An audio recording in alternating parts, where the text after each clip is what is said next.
In this video, let me share with you 7 mind-blowing Power Query tricks that you will wish you would have known sooner. Let's start.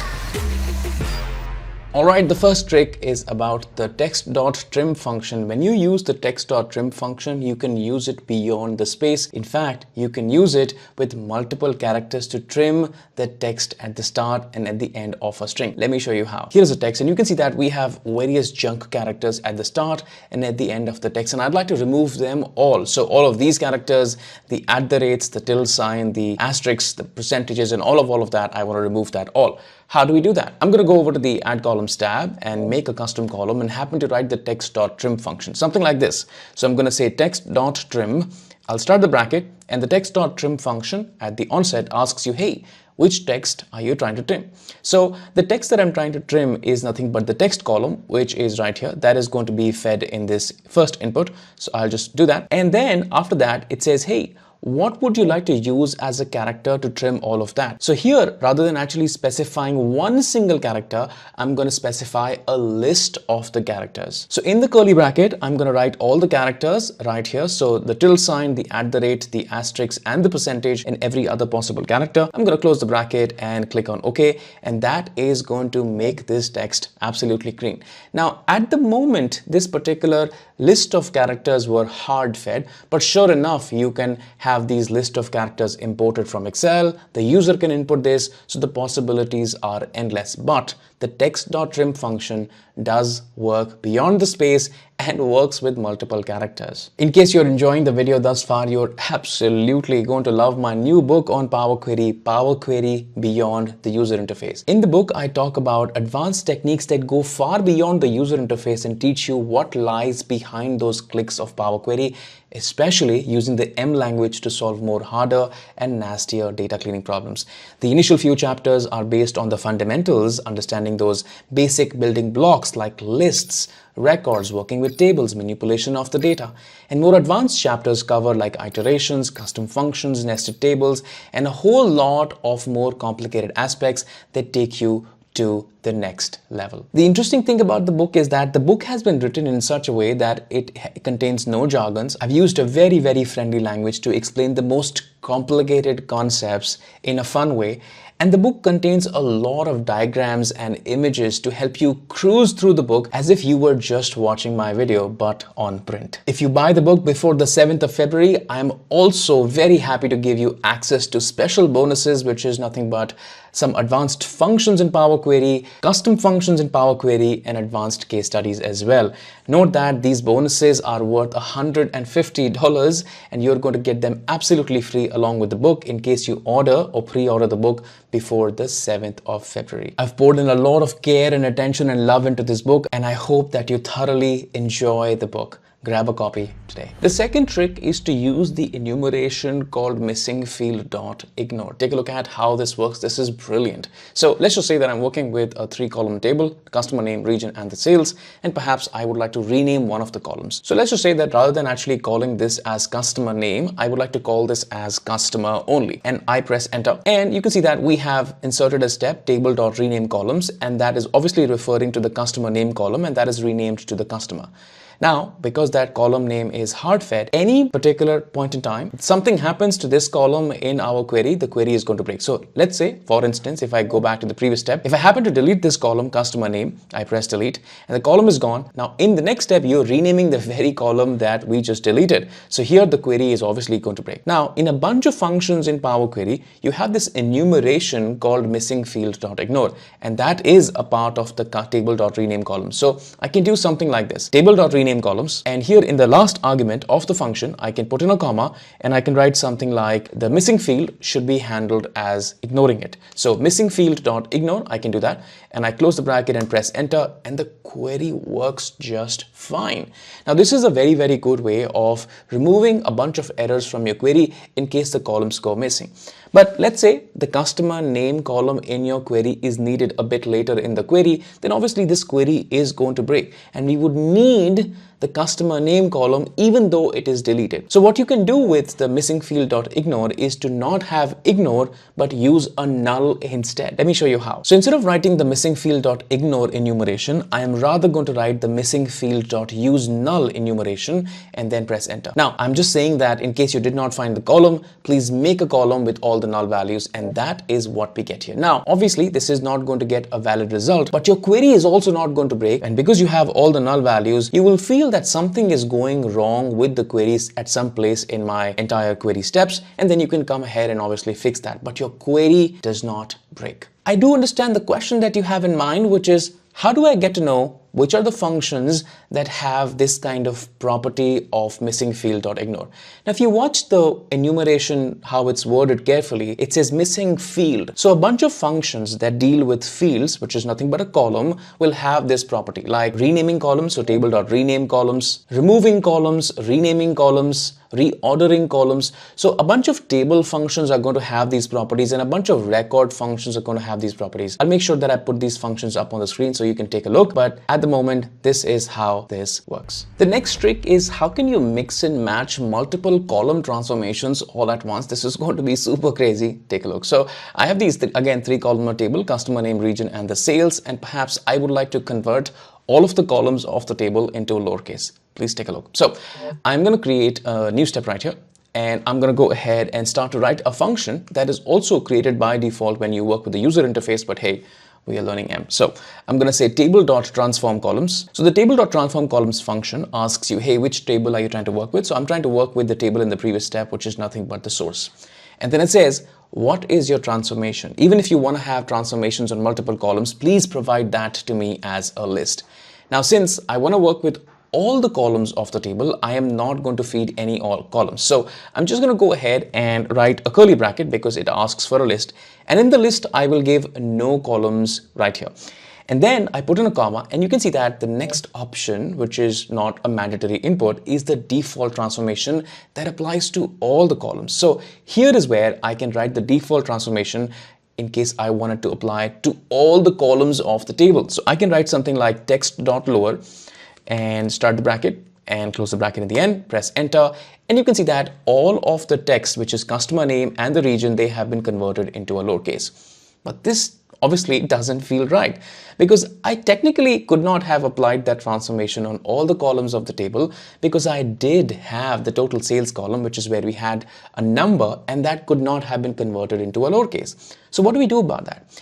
In case you would like to handle a few columns differently, then the mention of all of those columns and their respective transformation can be mentioned inside of the list. So this is where you will handle column specific transformation, and this is where you will handle generic transformations for all the columns which are left over that aren't mentioned here. So this is where I can go ahead and write something like this. So I can say that there is one of the columns which is called total sales, and which is where I don't want to do anything. So I can just write each underscore, and this works just fine. And now all the other columns of the table which are not mentioned here are done with one single operation, which is nothing but text.lower. And there are multiple ways in which you can mix and match these two parameters, the specific columns and the default transformations, to achieve mind-blowing results. Trick number 4, custom sorting. This is going to blow your minds out. Take a look. So here we have again the same table that we are working with, but this time only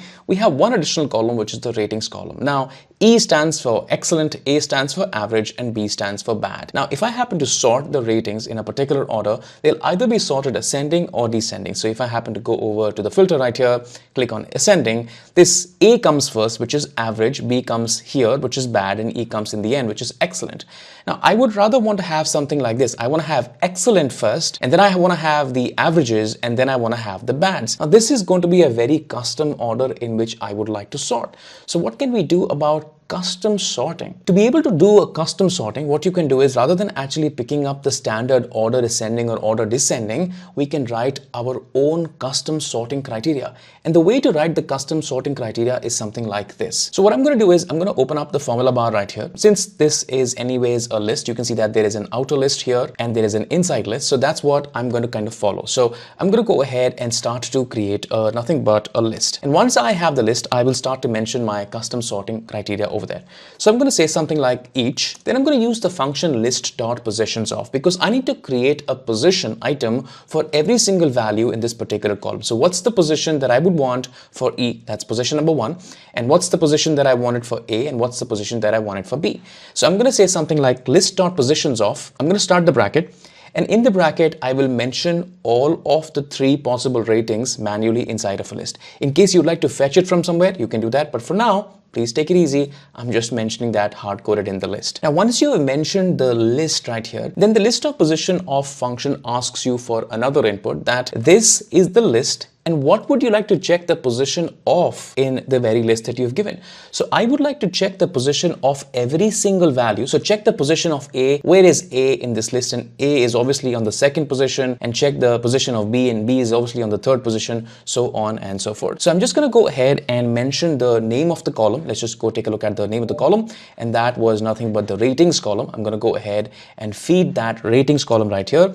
And the way to reference the column is in the square bracket. That would be it. And I'm going to close the bracket and press enter. And maybe I made a spelling error and there would not be a positions and there would just be a position of, and I'm going to kind of press enter, and this is kind of good to go. And you can see that we have been able to apply a custom sort order in our table.sort function. This is damn awesome. In case you're liking the video thus far, you're going to absolutely love my courses on Power Query, DAX, data modeling, and especially the M language, which is where I break down very complicated concepts around data cleaning and ETL, and then try to help you understand that how do you build or how do you frame logic to be able to build your solution on your own data. These are extremely structured courses, which is where I take students right from scratch, build up the fundamentals, and then we go on start talking about more advanced, more complicated problems. Hundreds of students have joined my courses and they have left some raving feedback about the course. In case you're interested to take your skills to the next level, I'll highly encourage that you take a look at the courses and they will be super beneficial. Thanks so much. The next trick is to find missing rows between 2 tables. Let me show you how this is brilliant. So I've got these 2 tables right here in 2 different steps, and these could be 2 different queries as well. But for now, just to make things easier, I've got 2 different steps. So now table 1, which is in the first step, looks something like this, just 3 columns of the data, customer name, region, and the total sales. And table number 2 has got 1 row extra that I can clearly see right here. Not only that, it has got 1 column extra as well. And I would like to find out that between the 2 tables, which obviously have different rows and also different columns, which is an additional row added in table number 2. So I want to find the extra rows added in the second table. So how do we go about solving this particular problem? There happens to be a very interesting function in Power Query, which is called remove matching rows, table.remove matching rows. And the way it works is something like this. So you feed the first table right here. This is the table that I want to compare with this particular table. And then it just removes the rows which are completely matching and will give you the new rows which are found in table number 2. Let's just take a look at how do we write that particular function. So I'm going to go ahead and create a new step.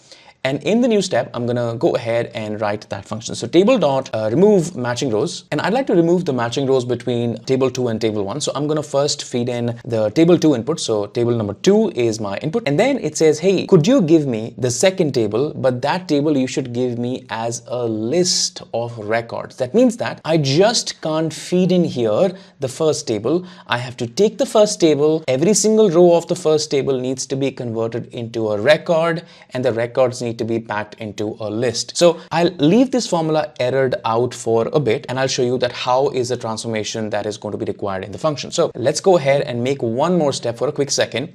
And I would like to take table 1 and pick up every single row, and every single row should be converted into a record. And then those records, which is the rows of the table, should be actually packed into a list. How do we do all of that kind of stuff? So let's just go to this particular custom 2 step. And for the moment, I'm going to reference table 1 right here.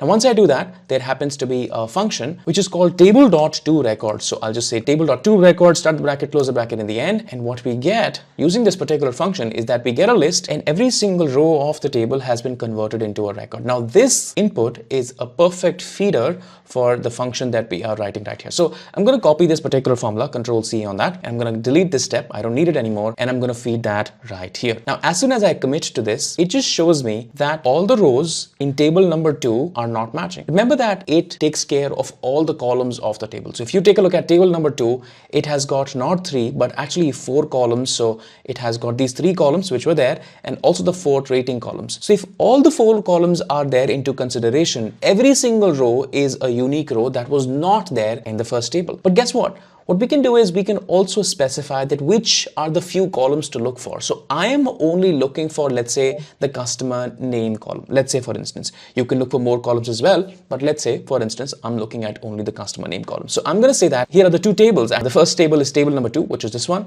and the second table is table number 1. And to be able to remove the matching rows, please consider only one single column, which is the customer name column. And the way to write that is going to be in the list. So I'm going to create a list, and I'm going to feed that column customer name, and I'm going to press enter, and you can see that it only gives me one single record, which was the new record found in table number 2 based on one single column comparison. Now, sure enough, once you know how to do that for one single column, you can put in a comma and add more column names in the formula, and you will have the remove matching items done on only those column parameters. And this is a brilliant way to find out in case you have any new rows added to the table or not. Now, you can use that in variety of scenarios in your Power Query, in your DAX, and your Power BI data modeling problems. But I hope you found this useful. The next trick is one of my favorites. I call it the error trick. Take a look at what do I mean. So here I'm working with a list. Now this could have been a table, but I necessarily chose to work with a list, and you will understand in just a second why. Now in the list, we have the product name and the color, which are 2 actually text values, although the months are also texts, but I'd like to only keep the text values, which is product name and the color, and remove all the months right here. Now, how do I do such a thing in Power Query? So I'm going to actually use the errors to remove the items that I don't really need. So let's just see how can we do that. I'm going to go ahead and make a new step, and I'm going to go ahead and say that, hey, I'm going to go ahead in every single item of the list and try to convert every single item into a date. Now, obviously, January through May can be converted into dates because they have month names, but the product name and the color cannot be converted into dates. Let's just see how. So I'm going to go ahead and start to write a function, list.transform. So here is a list that I'm trying to transform, which is the source, and you can see that list right here. And in every single row, I am just trying to attach one to the text. So like one product name, one color, one January, one February, so on and so forth. So I'll say that I have one, which is as a text, and I'm trying to concatenate that with the underscore, which is the very item itself. Close the bracket and press enter, and you get one product name, one color, one Jan, so on and so forth. Now this is at the moment still a text, but I will try to convert that into a date. Now, if I happen to wrap the date.from function around that, you're going to see that 1 January all the way through 1 May is going to be converted into a date, but the first 2 values error out because they cannot be converted into a date. Now, what I'd like to do is I'd like to keep the errors and remove the good values out of the list. So how do we use the errors as a filtering mechanism but in a list? You have the option of keeping errors while you're working in a table, but you do not have the option while you're working in a list, and that could be only possible with a bit of M. Let's just see how.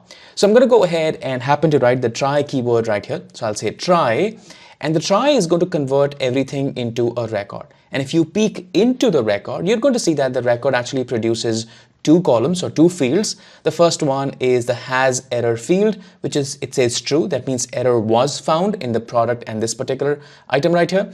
And if you take a look at the third record, it's going to say that the error was not found, so it's false, and then that's the value that is right here. So we're going to use these trues and falses, which are right here, to be able to filter this particular list. I want to keep the trues and remove the falses where the error was not found. How do we do that? I'm going to go ahead and wrap this in the brackets right here, because the entire try keyword is giving me the record, and from the record I would like to extract the has error field. So I'm going to go ahead and mention the has error field right here and press enter, and this is going to give me a bunch of trues and falses. So true, true, error was found, false, false, false, false, false, error was not found. This does not quite solve my problem, because at the moment, what do I do with the true and false? I actually wanted to retain the value that gave me a true, not the true itself. So at the moment, we are using the list.transform function, which is transforming the list, but I don't want to transform the list. The transformation was just used to see what's happening. I will just replace the transformation with the list.select function, and now basis on the trues and the falses, the items are going to be kept or removed. And now if I commit on OK, you can see that every item that was a true, that means error was found, is kept, and the others were deleted. Now, sure enough, this is a more advanced technique.